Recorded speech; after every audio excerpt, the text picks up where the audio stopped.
ప్రతి అక్షరం ప్రజల పక్షం. HR9 న్యూస్ టీవీకి స్వాగతం సుస్వాగతం. కడప జిల్లా బద్వేల్ నియోజకవర్గంలోని బద్వేల్ మున్సిపాలిటీలో ఉన్న జెడ్పీహెచ్ స్కూల్ను సందర్శించిన బద్వేల్ సమన్వయకర్త వాసవి రమేష్.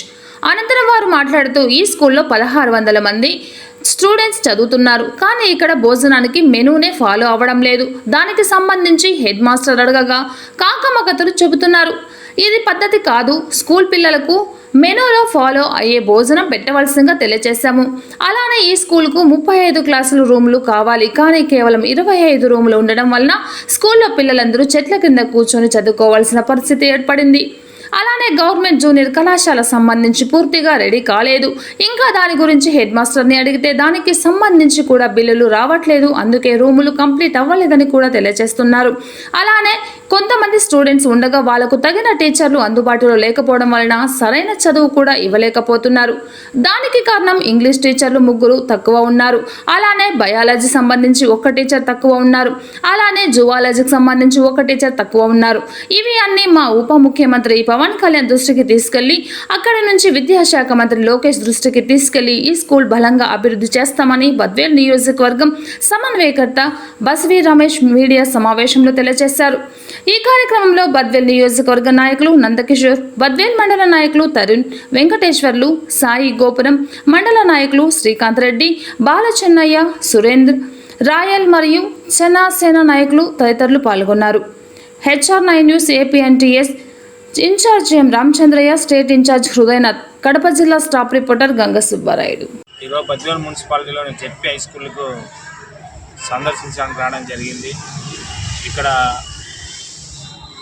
స్కూలు ఫుడ్ విషయంలో అసలు మెనూనే పాటించడం లేదు. వాళ్ళకి నచ్చినట్టు ఒక సాంబారు, రైసు, ఏదో వాళ్ళకు నచ్చి చేస్తున్నారా నచ్చక చేస్తున్నారన్నట్టు చేస్తున్నారు. ఒక ఎగ్గు, చిక్కీ కూడా ఇవ్వట్లేదు. అసలు మెనూనే పాటించట్లేదు. ఇక్కడ ఫస్ట్ ఆఫ్ ఆల్ మెనూ ఎట్టు వెళ్ళిపోయిందో కూడా అర్థం కాలేదు. చిక్కీ ఇవ్వట్లేదు,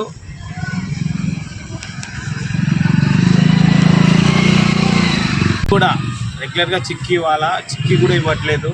అలానే రెగ్యులర్గా పప్పన్నం కూడా పెట్టాలని చెప్పింది. ఈరోజు కిచిడి, టమోటా పచ్చడి అందుకు చేసి పెట్టాలి. కాకపోతే ఈరోజు ఇక్కడ రెగ్యులర్గా ఇక్కడ యూజ్ చేసేది ఏంటంటే కూడా మాకు చెప్పే విధానం బట్టి చూస్తుంటే ప్రతిరోజు సాంబార్ అన్నం తప్ప రెండోది పెట్టట్లేదు. ఇంకొకటి స్కూల్లో కూడా కొన్ని ఇబ్బందులు ఉన్నాయి. స్కూల్ మొత్తానికి సంబంధించి 34 రూమ్స్ కావాలంటే ఇక్కడ మనకు ప్రజెంట్ అందుబాటులో ఉన్నది 25 రూమ్స్ అందుబాటులో ఉన్నాయి. ఆ స్కూల్ రూమ్స్ లేకోకుండా పిల్లలందరూ చెట్ల కింద కూర్చొని చదువుకోవడం జరుగుతుంది. అలానే భోజనశాల కూడా ఉంది. భోజనశాలను కూడా వీళ్ళు ఆ రూమును క్లాసులకు ఉపయోగిస్తున్నారు. ఇది చాలా ఇబ్బందికరమైన సిచ్యువేషన్లో ఉంది. రేపు వచ్చేది వర్షాకాలం. ఇప్పుడు ఈ వర్షాకాలంలో స్టూడెంట్స్ ఎక్కడ కూర్చొని చదువుతారని చెప్పేసి కూడా హెడ్ మాస్టర్ గారు మా దృష్టికి తీసుకొని వచ్చారు. వీటన్నిటిని కన్సర్న్ మినిస్టర్ దృష్టికి మేము తీసుకెళ్ళి ఉప ముఖ్యమంత్రి ద్వారా దీన్ని అన్ని సానుకూలం చేస్తామని జనసేన పార్టీ తరఫున బద్వేల్ నియోజకవర్గం నుంచి నేను తెలియజేస్తున్నాను. నాకు ఈరోజు ఒకటి విషయం కూడా అయింది. జూనియర్ కాలేజు, ఆ కాలేజు ఎప్పుడైతుందో అంటే చెప్పలేని పరిస్థితుల్లో ఉన్నారు. ఇక్కడ వాట్ ఈస్ ద రీజన్ అని చెప్తే మాకు ఫండ్స్ రాలేదంటున్నారు.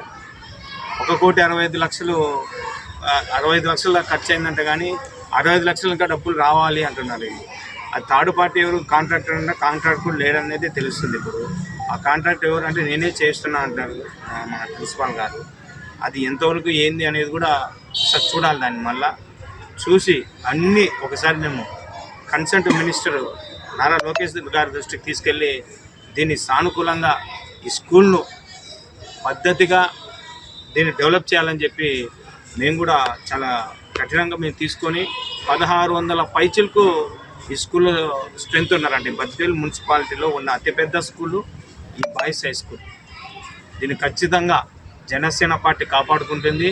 అన్ని విధాలుగా పొత్తుల ధర్మంగా అన్ని విధాలుగా ఫండ్స్ మొత్తాన్ని తీసుకొని వచ్చి స్కూల్ను కూడా డెవలప్ చేస్తామని తెలియజేస్తాం. లేదు అసలు ఇప్పుడు మేము దాని మీద ఇప్పటి నుంచి కాదు 2016 నుంచి పోరాడుతూనే ఉన్నాం. ఈసారి జనసేన, బీజేపీ, తెలుగుదేశం కూటమి అధికారంలోకి రావడం జరిగింది. ఖచ్చితంగా ఈ ఈ 5 ఏళ్లలో ఏదో ఖచ్చితంగా ఇక్కడ డిగ్రీ కాలేజ్ అయితే స్థాపించడం అయితే జరుగుతుంది. నందకిషోర్. ఎన్డీఏ ప్రభుత్వం అధికారంలోకి వచ్చిన తర్వాత నిన్నటి నుంచి మేము ప్రజలకు ఉపయోగపడే విషయాల మీద దృష్టి పెట్టి హాస్పిటల్కు విజిట్ చేయడం జరిగింది. అదేవిధంగా రీసెంట్గా స్కూల్స్ ఓపెన్ అయినందున ఈరోజు బద్వేల్లోని ZPHS boys high school visit రావడం జరిగింది. ఇక్కడున్న పరిస్థితుల గురించి ఇక్కడ హెచ్ఎం గారికి కూర్చొని ఆయనతో మాట్లాడిన తర్వాత ఇక్కడ ఉన్న పోస్టులలో ఒక 5 పోస్టులు ఖాళీగా ఉన్నాయి.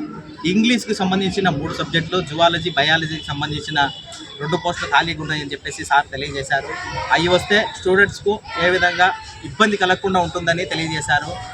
మేము కూడా ఉన్నతాధికారులకు దృష్టికి తీసుకెళ్ళి అవి చేపించే ప్రయత్నం చేస్తామని తెలియజేయడం జరిగింది. అదేవిధంగా పిల్లలకు కూర్చుండేదానికి రూములు లేక ఇబ్బంది పడుతున్న విషయం కూడా చెప్పారు.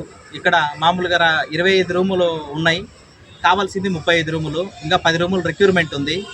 కానీ వైసీపీ గవర్నమెంట్లో 2 కోట్ల పైచీలకు ఈ బిల్డింగ్లకు శాంక్షన్ చేయడం జరిగింది. అందులో 1,65,00,000 పైచీలకు 1,70,00,000 బిల్లులు రావడం జరిగింది. మిగతా 65 లక్షల బిల్లులు రానందువలన ఆ భవనాలు ఉపయోగకరంగా లేకుండా తయారయ్యాయి. గత ప్రభుత్వం సకాలంలో బిల్లులు చెల్లించినట్టుంటే ఈ పాటికల్లా ఈ స్కూలు పిల్లలు ఈరోజు ఆరుబయట కూర్చొని చదువుకోవాల్సిన అవసరం వచ్చిండేది కాదు.